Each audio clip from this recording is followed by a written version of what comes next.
नमस्कार साथियों, welcome to daily 6 PM class. इस क्लास में आज हम एमसीक्यू सीरीज का लेक्चर नंबर 211 डिस्कस करेंगे। क्वेश्चन नंबर फर्स्ट है, महावीर के देहांत के बाद निम्नलिखित में से कौन जैन धर्म का आध्यात्मिक नेता बना? तो ये थे सुधर्मन। महावीर की मृत्यु के बाद सुधर्मन जैन धर्म के आध्यात्मिक नेता बने और सुधर्मन के बाद जम्बू स्वामी। सुधर्मन की मृत्यु के बाद या सुधर्मन के बाद जम्बू स्वामी 44 ईयर्स तक संघ के नेता रहे। 44 वर्षों तक संघ के नेता रहे जम्बू स्वामी। सुधर्मन और जम्बू के विषय में जानकारी हमको भद्रबाहु के द्वारा रचित जैन कल्पसूत्र से मिलती है। सुधर्मन और जम्बू के विषय में जानकारी हमको भद्रबाहु द्वारा कृत जैन कल्पसूत्र से मिलती है। संभूति विजय तथा भद्रबाहु महावीर द्वारा प्रदत्त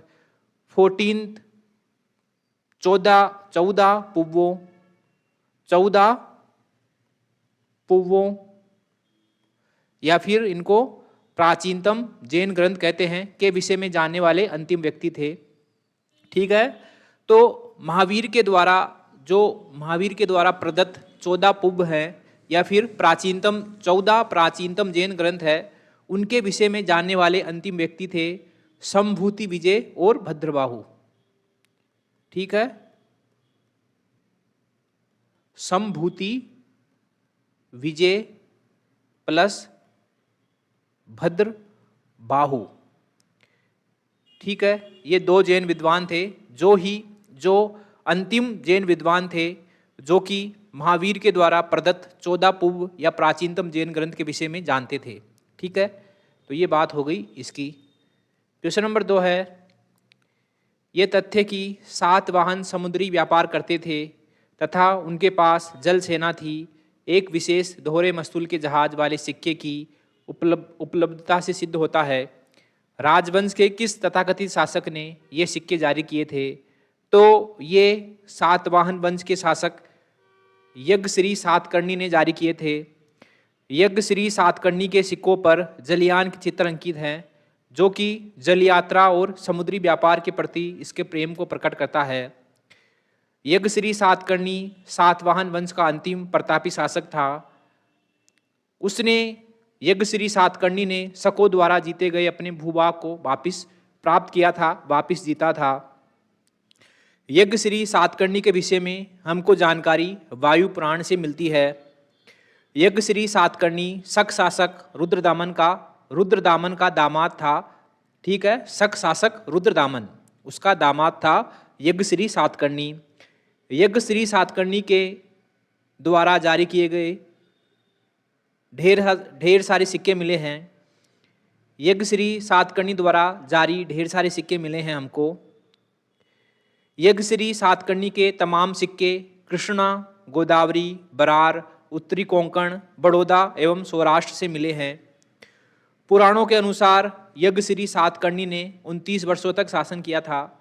29 ईयर्स तक शासन किया था। कब से कब तक किया था? 174 AD टू 203 AD तक उन्होंने रूल किया था। ठीक है, सिमुक के बारे में जानते हैं कि उन्होंने सातवाहन वंश की स्थापना की थी। और गौतमी पुत्र सातकर्णी, तो इनकी माता का नाम गौतमी बलश्री था और अपनी माता के सम्मान में इन्होंने अपना नाम गौतमी पुत्र सातकर्णी रखा था। गौतमी पुत्र सातकर्णी सातवाहन वंश के सबसे प्रतापी, सबसे महान शासक थे। क्वेश्चन नंबर 3 है, निम्नलिखित में से कौन सी मैत्रक शासकों की राजधानी थी? तो वल्लभी मैत्रक शासकों की राजधानी थी। वल्लभी मैत्रक शासकों की राजधानी थी। गुजरात के काठियावाड़ क्षेत्र में आधुनिक बल नामक स्थान पर प्राचीन वल्लभी नगर स्थित था। इसकी स्थापना मैत्रक वंशी शासक भट्टार्क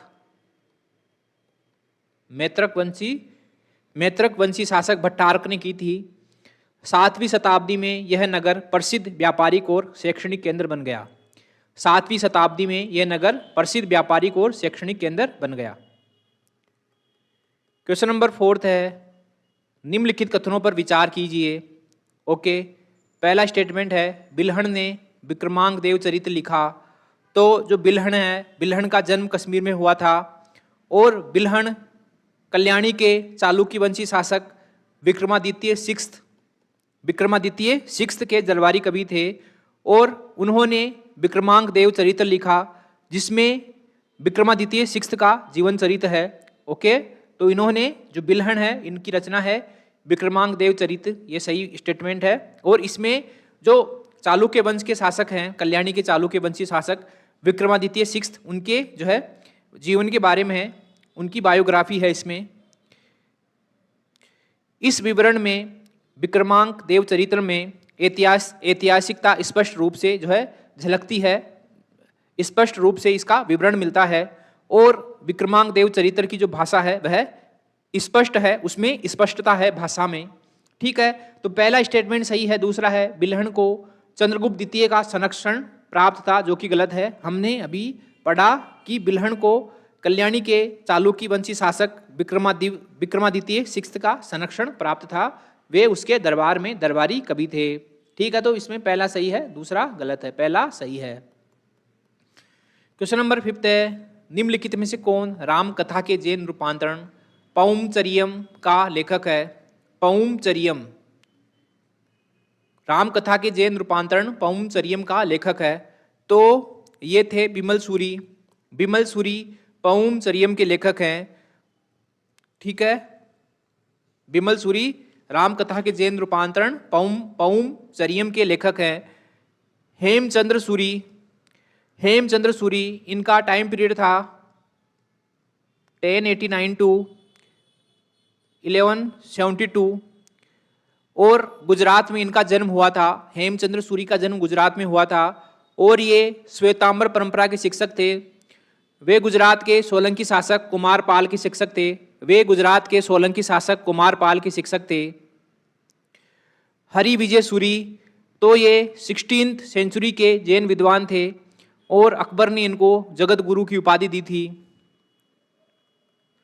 क्वेश्चन नंबर 6 है प्रारंभिक मध्यकालीन भारत में घटिका क्या थे? प्रारंभिक मध्यकालीन भारत में घटिका क्या थे?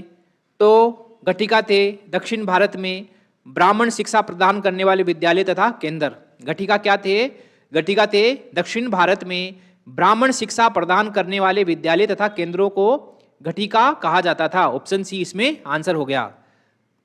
क्वेश्चन नंबर 7 है राजधानी अहमदाबाद का निर्माण अहमद शाह ने निम्नलिखित में से किस पुराने अवस्थल पर किया था? तो ये किया था असावल में।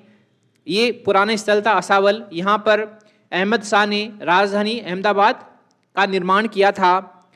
ठीक है, और जो ये नगर है ये साबरमती के किनारे है, साबरमती नदी के किनारे है और इसका निर्माण हुआ था 1411 AD में। ठीक है, अहमद शाह के द्वारा। चलते हैं अगले क्वेश्चन की तरफ। क्वेश्चन नंबर 8 है मुगल काल के संदर्भ में शब्द हासिल से क्या अभिप्राय है? तो यह राजस्व से संबंधित शब्द है और मुगल काल में राजस्व से संबंधित 2 शब्द थे, एक तो था जमा और एक था हासिल। ठीक है, तो जमा होता था फसल के आधार पर निर्धारित राजस्व, यानी कि फसल को जो है मेजर करके राजस्व फिक्स किया जाता था, तो उसको जमा कहते थे। और हासिल कहा जाता था कि भूमि से वसूला गया या एकत्रित किया गया वास्तविक राजस्व, यानी कि जमा जो कि फिक्स कर दिया गया और हासिल जो कि वसूला गया या एकत्रित किया गया जो कि सही मायने में प्राप्त हुआ। तो इसमें सी ऑप्शन हमारा आंसर हो गया। क्वेश्चन नंबर 9 है वीरजी बोहरा, मलिय चेट्टी और अब्दुल गफूर बोहरा की गिनती किन में होती थी? तो ये मुगल काल के सबसे धनी व्यापारियों में इनकी गिनती होती थी। मुगल काल के सबसे धनी व्यापारी वीरजी बोहरा, मलिय चेट्टी, अब्दुल गफूर बोहरा। क्वेश्चन नंबर 10 है निम्नलिखित में से किसने अमृतसर की नींव डाली? तो अमृतसर की नींव डाली थी गुरु रामदास ने और ये 4th गुरु थे, सिख धर्म के 4th गुरु थे और इन्होंने अमृतसर की नींव डाली थी 1574 में। ठीक है, अमृतसर की नींव 1574 में गुरु रामदास ने रखी थी और इसलिए अमृतसर का पहले नाम रामदासपुर था। इसको रामदासपुर कहा जाता था, लेकिन बाद में गुरु रामदास ने यहाँ पर एक सरोवर का निर्माण करवाया, अमृत सरोवर। ठीक है, इसकी नींव रखी, अमृत सरोवर की नींव रखी, और अमृत सरोवर का कार्य उनके उत्तराधिकारी गुरु अर्जन देव के समय पूरा हुआ। इसलिए बाद में चलकर इस नगर का नाम अमृतसर पड़ गया, इस नगर का नाम अमृतसर रख दिया गया। ठीक है, गुरु अमरदास, तो ये गुरु अमरदास सिख धर्म के थर्ड गुरु थे। गुरु अर्जन देव, तो गुरु अर्जन देव सिख धर्म के 5th गुरु थे और ये रामदास के उत्तराधिकारी थे। और गुरु हरगोविंद, तो